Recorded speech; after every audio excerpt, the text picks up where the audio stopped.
Welcome to our channel 100% knowledge with success. Video देखने से पहले चैनल को सब्सक्राइब कीजिए और बेल आइकॉन दबाइए। गुड मॉर्निंग स्टूडेंट्स, मैं Yash Husaini BSc final year की फ़िज़िक्स क्लास में आपका स्वागत करता हूं। और आज की क्लास में हम फलक केंद्रित घनीय यानी कि फेज सेंटर क्यूबिक के बारे में डिस्कस करेंगे, एफसीसी के बारे में डिस्कस करेंगे। फलक केंद्रीय क्या होता है ना, और वो भी कौन सा, घनीय। तो देखो, फलक केंद्रित घनीय में सबसे पहले जो जालक होता है हमारे पास, क्रिस्टल होता है, वो किससे मिलकर बना होता है? एकक कोष्ठिका से, यूनिट सेल से। तो सबसे पहले हम यूनिट सेल की बात करते हैं ना। यूनिट सेल क्या होता है? यहाँ पर घनीय में एक घन होता है, ठीक है। ये हमारे पास क्या है? एक यूनिट सेल है। ये हमारे पास क्या है? एक यूनिट सेल है, यानी कि क्या? एकक कोष्ठिका है, ठीक है। एकक कोष्ठिका में क्या होता है हमारे पास? इसमें फलक केंद्रित के लिए क्या कंडीशन होती है?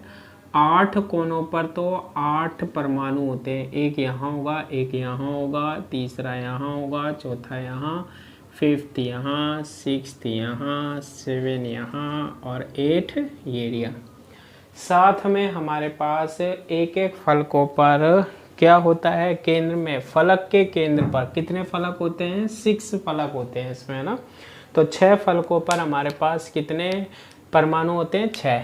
जैसे ये ऊपर वाला फलक है, ये वाला देखो, ये वाला, तो इसके केंद्र पर क्या होगा? हमारे पास एक परमाणु होगा, ठीक है। ये नीचे वाला फलक है, इसके केंद्र पर क्या होगा? एक परमाणु होगा यहाँ पर, ठीक है। फिर ये साइड वाला फलक है, इसके केंद्र पर क्या होगा? हमारे पास एक परमाणु होगा। फिर ये वाला साइड वाला फलक है, इसके केंद्र पर एक परमाणु होगा। एक क्या है? पीछे वाला फलक है ये, तो इसका केंद्र कहाँ होगा? ये होगा, है ना। एक ये आगे वाला फलक है, तो इसके केंद्र कहाँ होगा? ये होगा। तो टोटल कितने हमारे पास एटम होते हैं? इसमें 6 परमाणु कहाँ होते हैं? 6 फलक के केंद्र पर होते हैं। इसे हम क्या बोलते हैं? फलक केंद्रित घनीय जालक बोलते हैं। अब देखो, इसको हम किसके द्वारा रिप्रेजेंट करते हैं? हम इसको एटम के द्वारा रिप्रेजेंट करते हैं। इनको करते हैं, नहीं करते? किसके द्वारा? एटम के द्वारा, परमाणु के द्वारा। जहाँ जहाँ परमाणु होंगे उसको किससे व्यक्त करेंगे? हम सर्किल से। तो देखो, इसके जो हम सारी की सारी जो टर्म पढ़ेंगे ना, उसके लिए मैं एक डायग्राम देखता हूँ, है ना। और वो जो डायग्राम बना रहे हैं ना, बिल्कुल सेम एज इट इज़ है, बस उसको व्यक्त करने का तरीका क्या है देखो, समझना आप, है ना। ये कोष्ठिका है हमारे पास, यूनिट सेल है, ठीक है। ये क्या है? कोष्ठिका है और यूनिट सेल है। इसमें हम क्या करते हैं? ये देखो, इसको इस तरीके से हम व्यक्त करते हैं, ठीक है। इस तरीके से हम क्या करते हैं? व्यक्त करते हैं, ठीक है। ऐसे देख रहे हैं हम साइड से। अब देखो, इसमें क्या होगा? इसका हम यहाँ परमाणु होगा, यहाँ, यहाँ, यहाँ, यहाँ भी होगा, यहाँ भी होगा, सेम ऐसे जैसे मैंने बताया। हम तो किसकी बात करते हैं? एक फलक की बात करते हैं। मैं सारे 6 के 6 फलक नहीं ले रहा, एक फलक ले रहा हूँ।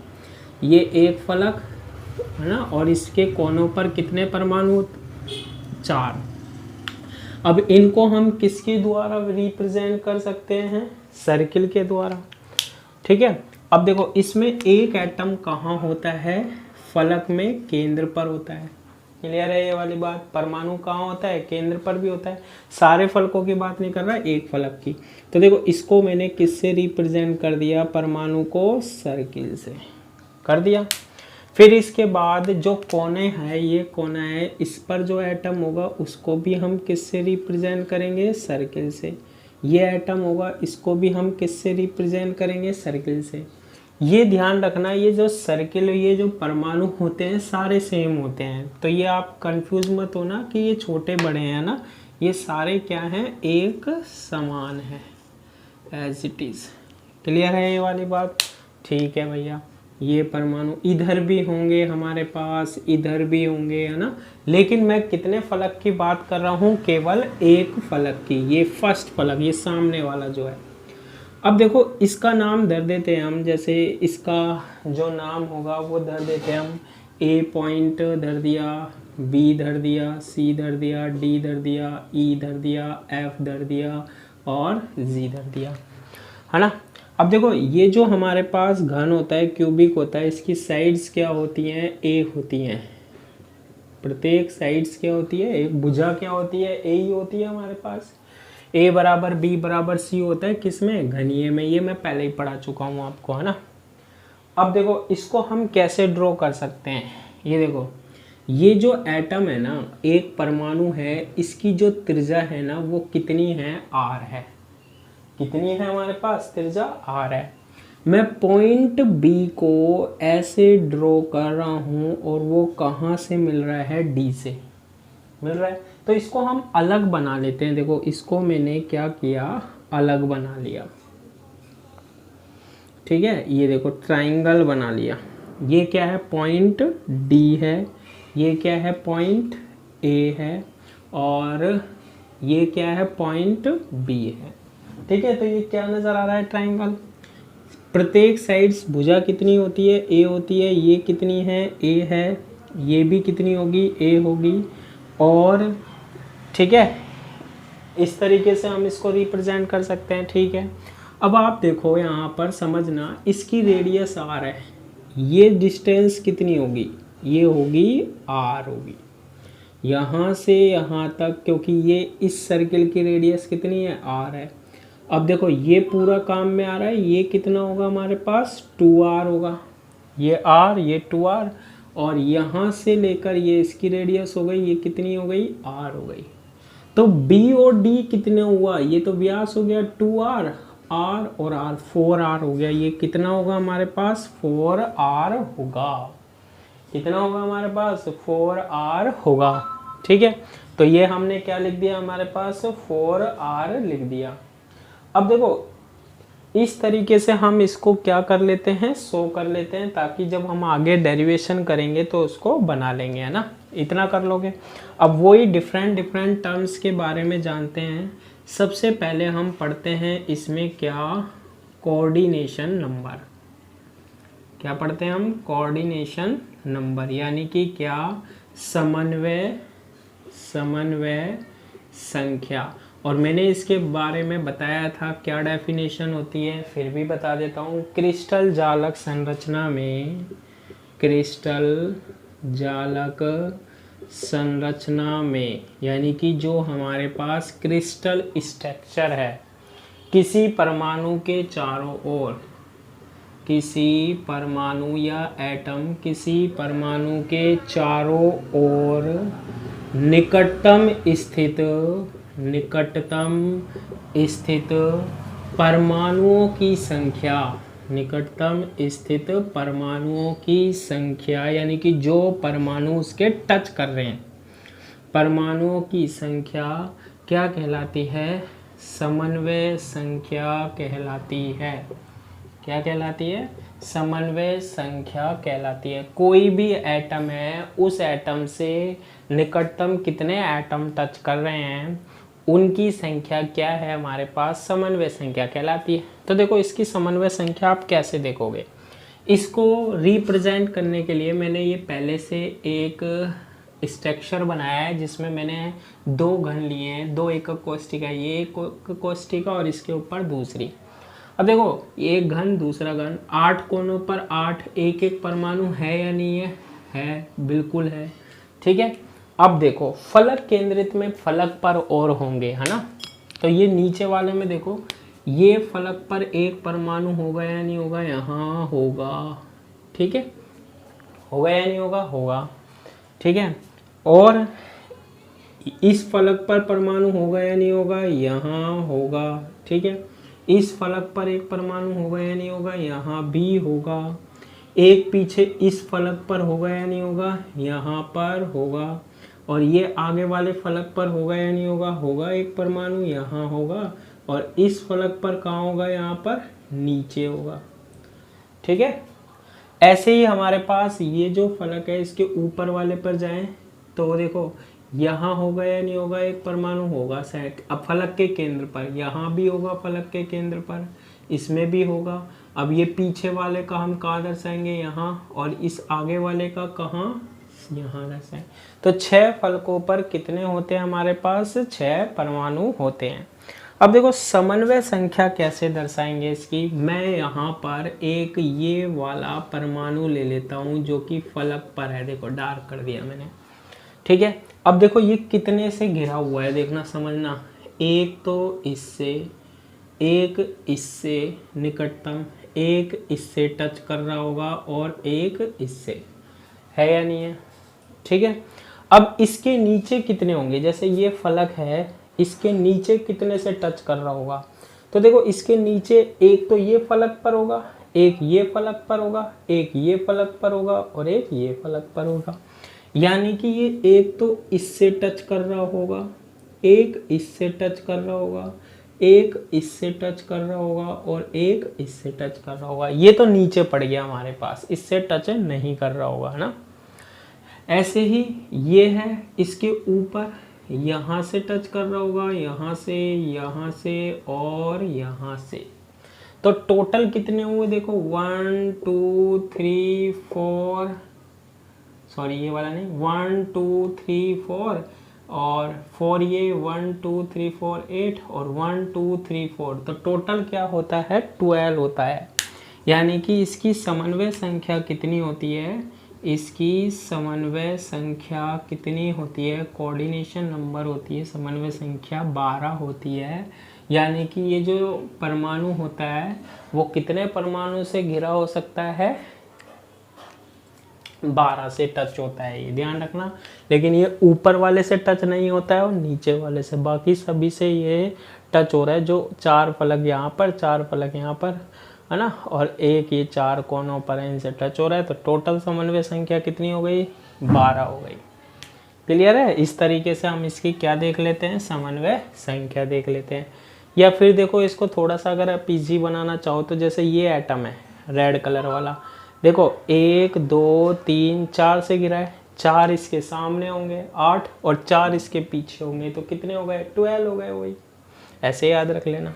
तो कोऑर्डिनेशन नंबर कितना हुआ इसका, 12 हो गया।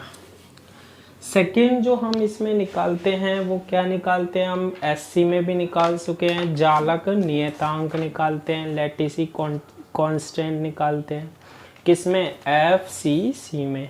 देखो लैटिसी कांस्टेंट कैसे निकालते हैं, सेकेंड निकालते हैं लैटिसी कांस्टेंट, जिसे हम क्या बोलते हैं, जालक नियतांक बोलते हैं, है ना। अब ये देखो ये कैसे निकालते हैं जालक नियतांक या लैटिसी कांस्टेंट कैसे निकालते हैं, इसके लिए ये फिगर मैंने पहले ही बना दिया था, आपको बनाया था नहीं बनाया था, ठीक है। इसमें हम पाइथागोरस प्रमेय लगाते हैं, पाइथागोरस थ्योरम लगाते हैं, ठीक है। लगाओ क्या होगी, ठीक है। तो कर्ण का स्क्वायर यानी ये भुजा जो होती है ये इसके स्क्वायर और इसके स्क्वायर के इक्वल होती है, यानी कि D B square is equal to होता है D A square plus A B square के, ए बी स्क्वायर के बराबर होता है। अब डी बी स्क्वायर की वैल्यू देखो, डी बी स्क्वायर क्या है, डी बी मैंने पहले ही बता दी थी कितनी है, 4r है, तो 4r का स्क्वायर। डी ए क्या है, डी ए है हमारे पास ए, तो ए का स्क्वायर प्लस ए बी क्या है, ए बी क्या है, ए है, तो ए का क्या स्क्वायर हो गया, है ना। अब देखो 4r का square is equal to A square plus A square कितना हो गया, 2a स्क्वायर हो गया। तो ए स्क्वायर की जो वैल्यू आएगी ना वो कितनी आएगी, 4r का स्क्वायर अपॉन क्या 2, ए स्क्वायर की वैल्यू कितनी आएगी, 4r का स्क्वायर अपॉन 2, तो ए की वैल्यू कितनी आएगी, 4r रूट ले लेना अपॉन रूट 2 आ जाएगी। तो ए किसकी वैल्यू आ गई हमारे पास, ए की वैल्यू आ गई कितनी, 4r अपॉन रूट 2। और आर की वैल्यू अगर हम निकालेंगे यहाँ से तो आर की वैल्यू कितनी आएगी, देखो √2a और किससे डिवाइड होगा हमारे पास, 4 से डिवाइड होगा। ठीक है, √2a अब किससे डिवाइड होगा, 4 से। अब देखो दो परमाणु के निकटतम की दूरी, दो परमाणुओं के बीच की दूरी निकालें हम।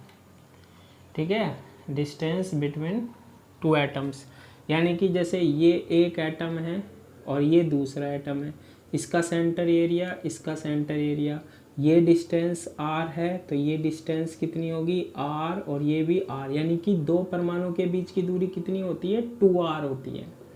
ठीक है, जैसे एक एटम एरिया दूसरा एटम एरिया, ये इसका सेंटर ये इसका सेंटर, ये डिस्टेंस r, त्रिज्या त्रिज्या हो गई ना 2r, तो 2r इज इक्वल टू किससे मल्टीप्लाई हो जाएगा, 2 से, 2 इंटू √2a/4। ठीक है, तो हमारे पास ये कितना बनेगा, देखो मैं यहाँ लिख देता हूँ इसको, कितना बनेगा ये देखो यहाँ पर, ये बनेगा 2r इज इक्वल टू, ये डिवाइड हो जाएगा 2 से, तो √2 इंटू क्या आ जाएगा, a आ जाएगा। ठीक है, और √2 से ये कितनी बार कट जाएगा, √2 बार, तो क्या बनेगा, ऊपर तो a, ये √2 बार कट जाएगा तो a/√2 आ जाएगा। तो इतनी होती है दो परमाणुओं के निकटतम बीच की दूरी। ठीक है, तो ये हमने निकाल लिया लैटिसी कांस्टेंट, क्या a is equal to 4r/√2। इसके बाद हम तीसरी टर्म्स निकालते हैं, देखो वो क्या है, थर्ड हम निकालते हैं इसमें क्या, एकक कोष्ठिका का आयतन। थर्ड हम निकालते हैं एकक कोष्ठिका का आयतन, यानी कि क्या, volume of unit cell, volume of unit cell, यानी एकक कोष्ठिका का आयतन। तो देखो एकक कोष्ठिका का आयतन क्या होगा, एकक कोष्ठिका क्या है, ये घन ही तो है ना, एकक कोष्ठिका क्या है, ये घन है, और घन का आयतन क्या होता है हमारे पास, a³ भुजा क्यूब होता है। भुजा कितनी है, a, तो भुजा क्यूब हो गया हमारे पास, तो जो साइड है साइड का क्यूब a³ हो गया। अब a की वैल्यू हम निकाल चुके हैं कितनी, 4r/√2, 4r/ कितनी, √2 की पावर कितनी, 3, और इसको सोल्व करेंगे तो देखो 4 इंटू 4 इंटू 4 64r3, और √2 इंटू √2 इंटू √2, तो √2 इंटू √2 2, और एक √2 बच गया, तो कितना आ गया, 64/2√2r³। ये क्या आ गया हमारे पास, एकक कोष्ठिका का आयतन आ गया। ठीक है, इसके बाद हम निकालते हैं नेक्स्ट फोर्थ, नेक्स्ट निकालते हैं हम, देखो फोर्थ जो इसमें हम निकालते हैं वो निकालते हैं परमाणुओं की संख्या प्रति एकक कोष्ठिका, परमाणुओं की संख्या, परमाणुओं की संख्या प्रति एकक कोष्ठिका, यानी कि number of atoms, number of atoms per unit cell, number of atoms per unit cell. अब देखो ये क्या होता है, समझना है इसमें, कोनों पर जो परमाणु होता है ना, कोनों पर स्थित परमाणु, ये देखो ये ठीक है, एकक कोष्ठिका के, एकक कोष्ठिका के कोने पर स्थित परमाणु, कोने पर स्थित परमाणु, एटम जो होता है, बताओ ये जो कोने वाला, अभी फलक की बात नहीं कर रही, तो कई बार बता दिया मैंने, कोने पर स्थित परमाणु जो होता है, कोई भी एक परमाणु ले लो, ये कितनी कोष्ठिकाओं में साझेदारी कर सकता है, 8 कोष्ठिकाओं में, बताया था ना, एक इधर होगी एक ऊपर, ऐसे मैंने कितनी कोष्ठिका बताई थी, 8 कोष्ठिकाओं में। ठीक है, एकक कोष्ठिका के कोने पर स्थित परमाणु 8 एकक कोष्ठिका से 8 एकक कोशिका से साझेदारी कर सकता है। यानी 8 एकक कोशिका में ये परमाणु क्या होता है, काम में आता है। तो अब बताओ इसमें, इस वाली कोशिका में इसका क्या योगदान रहा भाई। टोटल तो हमारे पास ये एक परमाणु है, अब कितने में काम में आ रहा है ये, 8 में बराबर बराबर बांटना है इसको। तो 8 से क्या डिवाइड कर दिया, 8 से क्या कर दिया, डिवाइड कर दिया हमने। तो इस कोशिका में, ये जो कोशिका है इसमें इसका योगदान कितना रहा, 1/8 रहा। आई बात समझ में या नहीं आई। ठीक है, इसलिए कोनों पर स्थित, ठीक है, कोने पर स्थित क्या है, परमाणु। कोनों पर स्थित परमाणुओं के कारण प्रति एकक कोशिका, यानी कि एक कोशिका में प्रति एकक कोशिका, ठीक है, परमाणुओं का योगदान कितना होगा बताओ। परमाणुओं का योगदान कितना होगा बताओ, अगर कोने की बात करें। एक का कितना है, 1/8 भाग। एक कोशिका, इसमें एक परमाणु कितना योगदान देता है, 1/8। टोटल कितने हैं ये देखो, कोनों पर 8 है, तो 8 से 1/8 1/8 1/8 1/8 सारे देंगे तो कितना हो गया हमारे पास, एक परमाणु। अब साथ में हमारे पास देखो फलक पर भी होते हैं, ठीक है, कोई भी एक ले लो, 6 फलकों पर होते हैं, है ना। तो ये देखो फलक पर स्थित परमाणु, ये जैसे हमारे पास ये है और ये हमारे पास क्या है, फलक है, ठीक है। फलक पर स्थित परमाणु बताओ कितनी कोशिकाओं में साझेदारी कर सकता है। देखो फलक पर स्थित परमाणु कितनी कोशिकाओं में साझेदारी कर सकता है। देखो 6 फलकों पर एक एक क्या होता है, परमाणु होता है या नहीं होता बताओ, होता है। ये एरिया यहाँ भी होगा ना। 6 फलकों पर कितने परमाणु होते हैं, 6 परमाणु होते हैं। प्रत्येक परमाणु, ये जो फलक पर होते हैं ना, प्रत्येक परमाणु 2 कोशिकाओं में साझेदारी कर सकता है। 2 कोशिकाओं में क्या कर सकता है, साझेदारी कर सकता है, ठीक है। जैसे देखो ये वाला है ना। अब ये जो एटम है ना, ये जो फलक पर है, इसके इधर जो आपके पास होगी ना, ये इसी में तो ये एक फलक कितनी कोशिकाओं में काम में आ सकता है, एक तो इधर वाले में और एक इधर वाले घन में। 2 घन अगर आपके पास ऐसे क्या हुए हैं, अटैच हैं, ठीक है, तो देखो ये कॉमन आ रहा है या नहीं आ रहा है, इसमें आ रहा है। तो इसका जो परमाणु होता है ना, वो इसमें भी है और इसमें भी है। तो बताओ एक परमाणु कितने में काम आ रहा है, 2 कोशिकाओं में, यानी आधा भाग हो गया ना। तो 2 कोशिकाओं में साझेदारी कर सकता है, ठीक है। अतः एक कोशिका में योगदान कितना हुआ, अतः एक कोशिका में योगदान कितना हुआ इसका, 1/2 होता है, ठीक है। कितना होता है हमारे पास, 1/2 होता है। अतः एकक कोशिका में बताओ कितने होते हैं फलक पर ऐसे। ये तो एक की बात करी थी ना, इसमें कितने होते हैं, 6। तो एक का कितना होता है, 1/2 × 6 = ये कितना आ गया, 3। अतः क्या निकाल लो आप, टोटल निकाल लो कितना आएगा। देखो एक तो ये हो गया, 1 + 3 = कितना, 4। यानी परमाणुओं की संख्या प्रति एकक कोशिका हमारे पास कितनी होती है, 4 होती है। आज के लिए इतना ही, थैंक यू।